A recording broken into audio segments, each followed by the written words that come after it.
Appendix A, The Great Controversy, 1911 edition. A statement made by W.C. White before the General Conference Council, October 30, 1911. Addressing the Council, Elder W.C. White said, "It is with pleasure that I present to you a statement regarding the latest English edition of Great Controversy. About 2 years ago, we were told that the electrotype plates for this book, in use at the Pacific Press, the Review and Herald, and the International Tract Society in London, were so worn that the book must be reset and new plates made. This work has been done at the Pacific Press. 4 sets of plates were made, one for each of our offices in Washington, Mountain View, Nashville, and Watford. In a letter sent to the managers of our publishing houses, I wrote as follows on July 24, 1911. Compiler's note, this is the same as the letter of the same date that was addressed to our general missionary agents.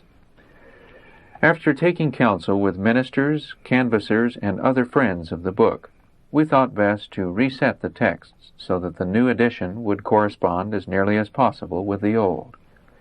And although we could not use exactly the same type, the matter runs nearly page for page. Every chapter in the new edition begins and ends on the same pages as does the corresponding chapter in the old edition. The most noticeable change in the new edition is the improvement in the illustrations.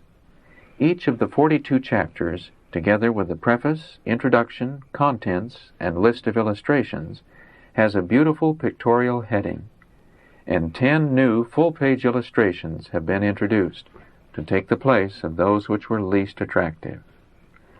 The 13 appendix notes of the old edition, occupying 13 pages, have been replaced by 31 notes occupying 12 pages. These are nearly all reference notes, intended to help the studious reader in finding historical proofs of the statements made in the book. The biographical notes have been omitted, and the general index has been enlarged from 12 to 22 pages, thus greatly facilitating the finding of desired passages. In the body of the book, the most noticeable improvement is the introduction of historical references. In the old edition, over 700 biblical references were given, but in only a few instances were there any historical references to the authorities quoted or referred to. In the new edition, the reader will find more than 400 references to 88 authors and authorities. When we presented to Mother the request of some of our canvassers that there should be given in the new edition not only scripture references, but also references to the historians quoted, she instructed us to hunt up and insert the historical references. She also instructed us to verify the quotations and to correct any inaccuracies found. And where quotations were made from passages that were rendered differently by different translators, to use that translation which was found to be most correct and authentic. The finding of the various passages quoted from historians has been a laborious task, and the verification of the passages quoted has led to some changes in the wording of the text. This is especially noticeable in the quotations from the History of the Reformation by J. Merle Daubigny. It was found that there were 6 or more English translations, American and British, which varied much in wording, although almost identical in thought. And in the old edition of Great Controversy, 3 of these had been used, according to the clearness and beauty of the language. But we learned that only one of these many translations had the approval of the author. That is the one used by the American Tract Society in its later editions. Therefore, the quotations from Daubigny in this edition of Great Controversy have been made to conform in the main to this approved translation. In a few instances, new quotations from historians, preachers, and present-day writers have been used in place of the old, because they are more forceful, or because we have been unable to find the old ones. In each case where there has been such a change, Mother has given faithful attention to the proposed substitution and has approved of the change. You will find that changes of this character have been made on pages 273, 277, 306 to 308, 334, 335, 387, 547, 580, and 581. There are still some score or more quotations in the book whose authority we have so far been unable to trace. Fortunately, these relate to matters regarding which there is not a probability of there being any serious contention. In spelling, punctuation, and capitalization, changes have been made to bring this book into uniformity of style with the other volumes of this series. In 8 or 10 places, time references have been changed because of the lapse of time since the book was first published. In several places, forms of expression have been changed to avoid giving unnecessary offense. An example of this will be found in the change of the word Romish to Roman or Roman Catholic. In 2 places, the phrase divinity of Christ is changed to deity of Christ, and the words religious toleration have been changed to religious liberty. The statements made on pages 285 to 287 regarding the action of the Assembly in its blasphemous decrees against religion and the Bible have been so worded as to show that the Assembly set aside and afterward restored not only the Bible but also God and His worship. In the new edition, the rise of the papacy in 538 and its fall in 1798 are spoken of as its supremacy and downfall, instead of its establishment and abolition, as in the old edition. In each of these places, the more accurate form of expression has been duly considered and approved by the author of the book.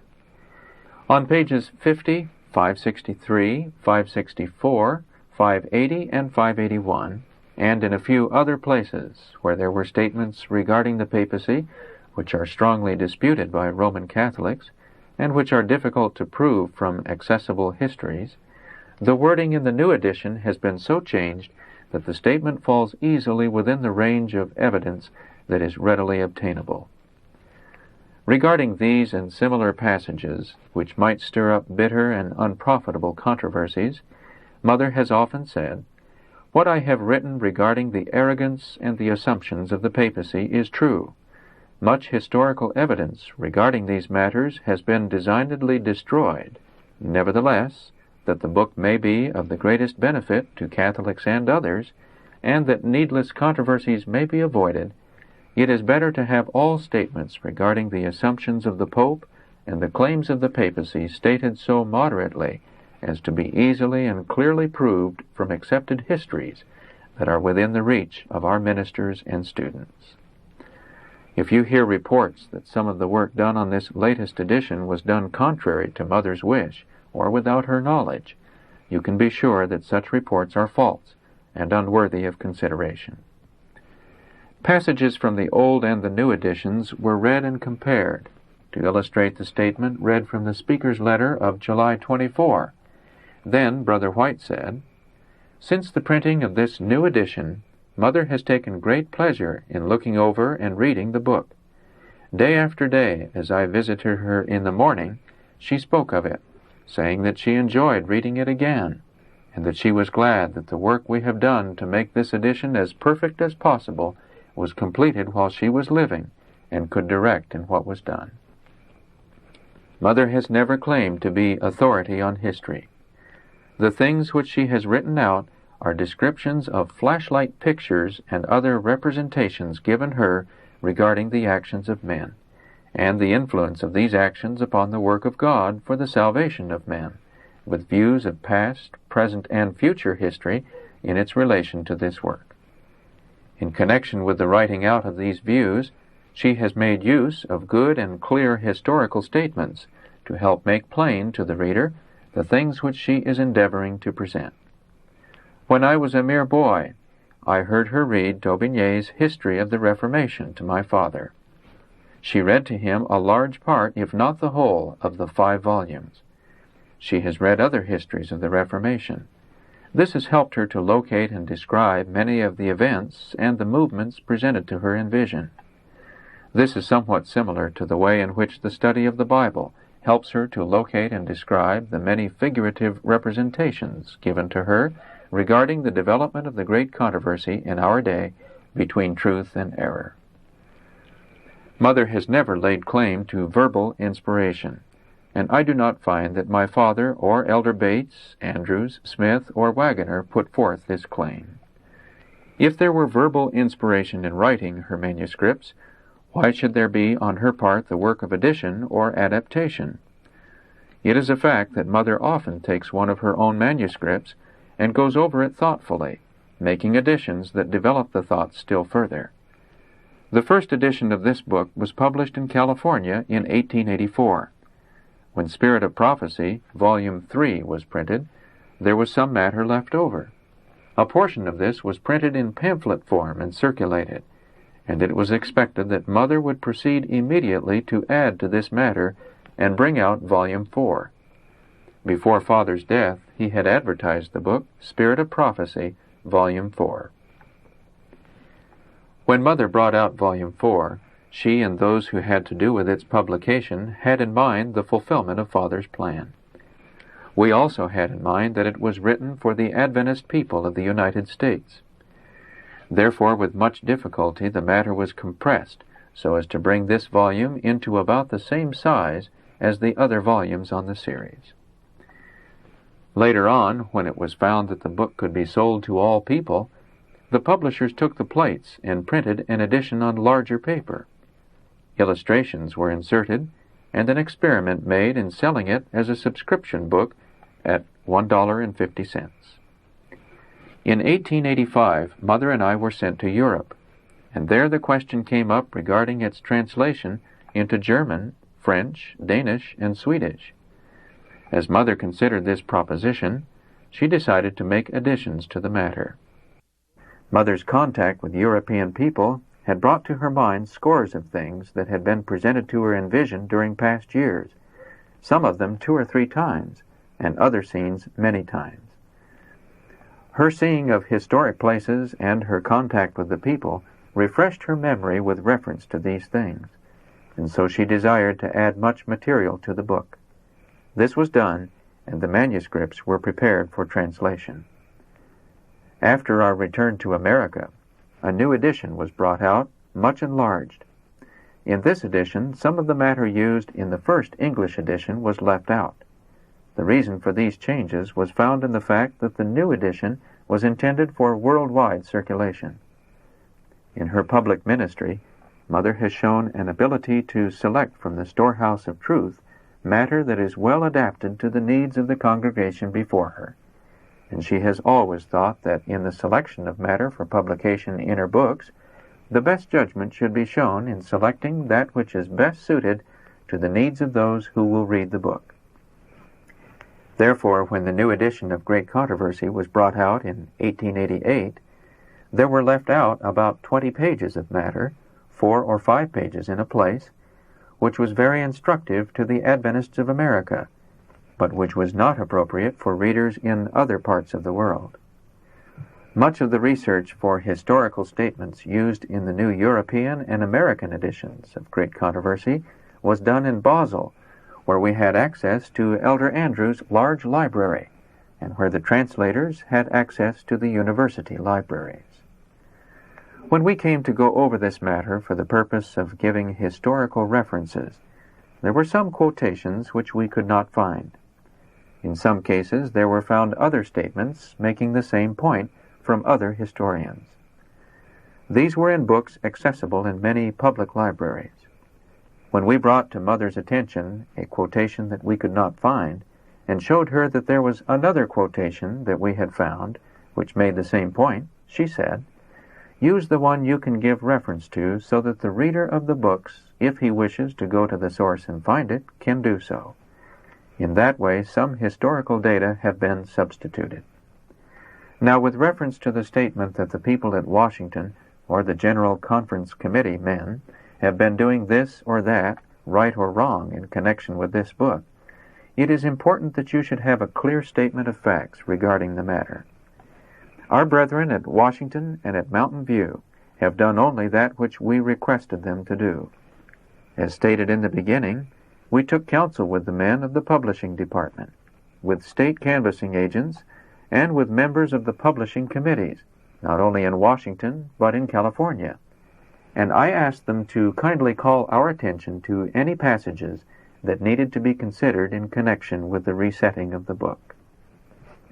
When it was pointed out that some of the historical data were questioned and challenged, we asked them to give us a written statement that would help us in our research. They did as we requested, and nothing more. All decisions as to what should be changed and what should be printed word for word, as in the old edition, were made in Mother's office by persons in her employ and working under her direction. Therefore, it is no occasion for anyone to say a word against the General Conference committee men or the literary men at Washington, or against the book because of anything done by the brethren in Washington or elsewhere in connection with this work. We are very thankful to our brethren in Washington and to many others for kind and faithful, painstaking labors in looking up those passages that were likely to be challenged by the Catholics and other critics. We were also profoundly thankful to our brethren in England and on the continent, and also to brethren in Boston, New York, and Chicago for helping to find in the great libraries and verify those quotations that were difficult to locate. They have done this work at our request and to help us in what we thought ought to be done. The uses made of the results of this research are seen in the historical references at the foot of the page and in the appendix. The appendix in the old book, as you remember, was partly explanatory, partly argumentative, and partly apologetic. But such notes seem to us to be no longer necessary, and the 31 notes in the new edition are chiefly references to historical statements showing the correctness of the statements made in the book.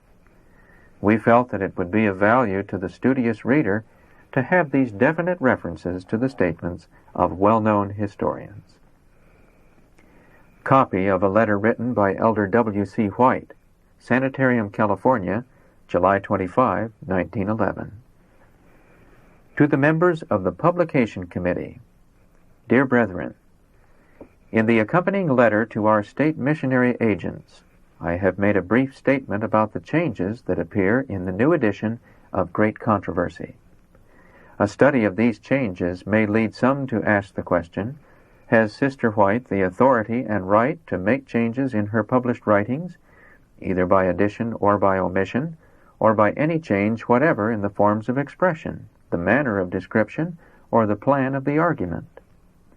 The simple statement of some facts regarding the writing of her books and the enlargement and development of the story of the great controversy between Christ and Satan may of itself constitute an answer to this question. It is generally admitted that in Sister White's discourses spoken to the people, she uses great freedom and wisdom in the selection of proofs and illustrations to make plain and forcible her presentation of the truths revealed to her in vision. Also, that she selects such facts and arguments as are adapted to the audience to whom she is speaking. This is essential to the attainment of the best results from her discourses. And she has always felt and taught that it was her duty to use the same wisdom in the selection of matter for her books that she does in the selection of matter for her discourses.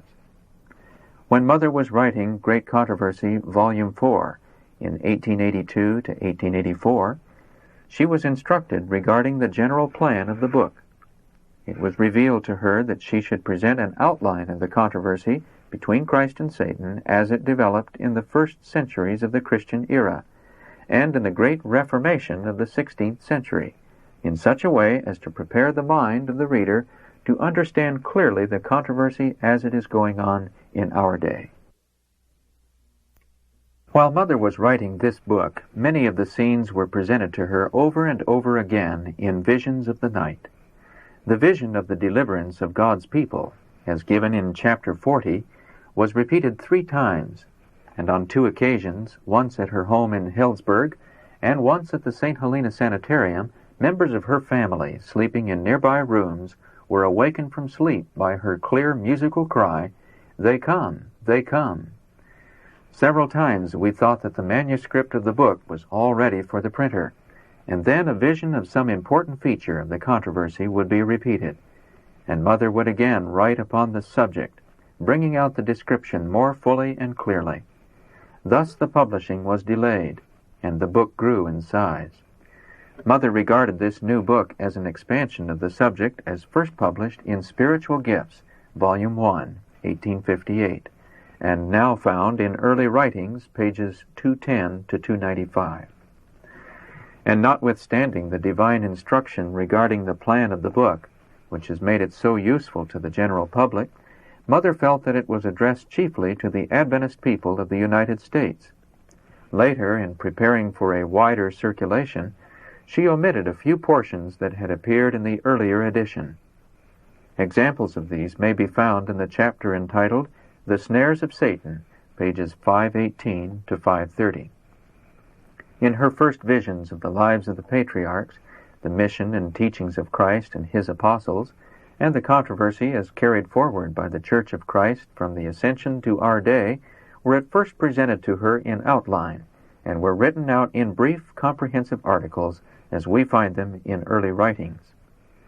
In later years, one group of subjects after another was shown her in vision repeatedly, and each time the revelation brought out more clearly the details of the whole or of some features of the subject. Consequently, Mother has written and published her views on the various phases of the great controversy several times, and each time more fully. That which was published regarding the fall of Satan, the fall of man, and the plan of salvation in early writings occupied 8 pages. The same subjects as published in Patriarchs and Prophets occupied 30 larger pages. That which was published in 1858 about the life of Christ, as found in early writings, occupied 40 pages. The same as published in 1878 fills over 600 pages of Spirit of Prophecy, volumes 2 and 3. And as now published in Desire of Ages and in Christ's Object Lessons, it fills more than 1,000 pages. In Great Controversy, Volume 4, published in 1885, in the chapter Snares of Satan, there are 3 pages or more of the matter that was not used in the later editions, which were prepared to be sold to the multitudes by our canvassers. It is most excellent and interesting reading for Sabbath keepers, as it points out the work that Satan will do in persuading popular ministers and church members to elevate the Sunday Sabbath and to persecute Sabbath keepers, currently found in Testimonies to Ministers, pages 472 to 475. It was not left out because it was less true in 1888 than in 1885, but because Mother thought it was not wisdom to say those things to the multitudes to whom the book would be sold in future years. With reference to this, and to other passages in her writings which have been omitted in later editions, she has often said, "These statements are true, and they are useful to our people, but to the general public, for whom this book is now prepared, they are out of place." Christ said even to his disciples, "I have many things to say unto you, but ye cannot bear them now." And Christ taught his disciples to be wise as serpents and harmless as doves. Therefore, as it is probable that more souls will be won to Christ by the book without these passages than with it, let it be omitted. Compiler's note, a statement by Marion Davis. Regarding changes in forms of expression, Mother has often said, essential truths must be plainly told, but so far as possible, they should be told in language that will win rather than offend. W.C. White, letter, July 25, 1911.